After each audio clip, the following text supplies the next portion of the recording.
এই শোনো না, এই আমার না গ্রিল খাইতে মন চাইতাছে। উঠতেছো না সকাল থেকে, কথাই কমু না। এরা 12টার সময় এগুলো খাইতে মন চায়। আমি কি করবো, রিলস দেখতে দেখতে খাইতে মন চাইতাছে। আবার যখন আগে কইতে আগে এনে দিতাম। ওরা মনে রাত্রে বেলায় মন চাই এসব খাইতে। এখন কি কেউ এগুলো বিক্রি করে? তুমি উঠো, আমি এখন বানামো। একা একা বানাইতে কি ভালো লাগে, চলো দুজন মিলে বানামো। আমার সকালে অফিস আছে, আমি এখন উঠতে পারবো না, তুমি বানাও যাও। মশলা এনে দাও এখন। আর মশলা কোন জায়গা দিয়া? আমি আগে থেকে এনে রাখবা না, আমার খাইতে মন চাইলে তখন আমি কই পামু? আমার প্রতি কোনো কেয়ারই নাই। কি আরে কি আছে, তুমি আমার কইলি তুই তো। বুঝি, মানুষের জামাইরা বউ কোনের আগে সামনে এনে হাজির করে। আমার তো শুধুমাত্র রাইতে রাইতে একটু হাবি জাবি খাইতে মন চায়। করবোই তো, সারাদিন কিছু খাও না, কিছু না, দুপুরে খাও না, সকালে খাও না, রাত্রে বেলা এসব হাবি জাবি খাইতে মন চায়।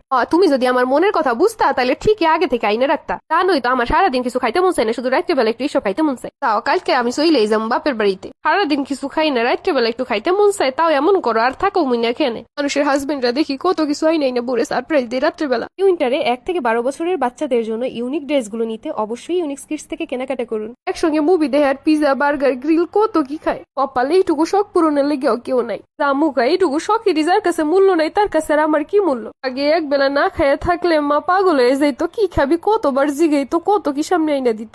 এখন কেউ বুঝাও বুঝে না। আব্বা প্রতিদিন সন্ধ্যাবেলা ফোন দিয়ে জিগাইতো কি খাবি মা। এরা বিয়ের পরে সত্যি অসহায়, না নিজের ভালো লাগাগুলা কারো কাছে বলতে পারে, না বইলাও কিছু হয়। রাত্রেবেলা আগে একটাবার ডাক দিলে বাপ মা পাগল হয়ে যেত, কি হয়েছে বইলা। আর এখন 1000টা ডাক দিলেও শোনার মতো কেউ নাই। এদের ভাগ্যটা সত্যি অদ্ভুত। বাবা মা যখন যত্ন করে তখন বোঝার বয়স থাকে না, আর যখন বোঝার বয়স হয় তখন যত্ন করে আর কেউ থাকে না। মেয়েদের জীবনে জীবন সঙ্গীর কাছে যদি গুরুত্ব না থাকে তখন পৃথিবীর সব গুরুত্বই গুরুত্বহীন লাগে। এই কষ্ট পেয়ে ঠিকছে সকালবেলা উঠে এর জন্য সব ঘরের কাজ করে রাখুন, খুব যত্ন করে সকালবেলা এর জন্য রান্না করে খাওয়ামু। আমরা মেয়েরা কষ্ট পাইলেও যা, রাগ করলেও তা, তারপরও তাদের কাছে কোনো গুরুত্ব থাকে না। আমগো খুশ আসলে আমগো মেয়েগুই জানি যে হেরা আমগো কেয়ার করে না, গুরুত্ব দেয় না। এরপরে হেগো কাজ দিয়ে এক বালতি আশা নিয়ে বসে থাকি, পুরো প্রতিদিনের মতো কষ্ট খাইয়ে ঘুমাই।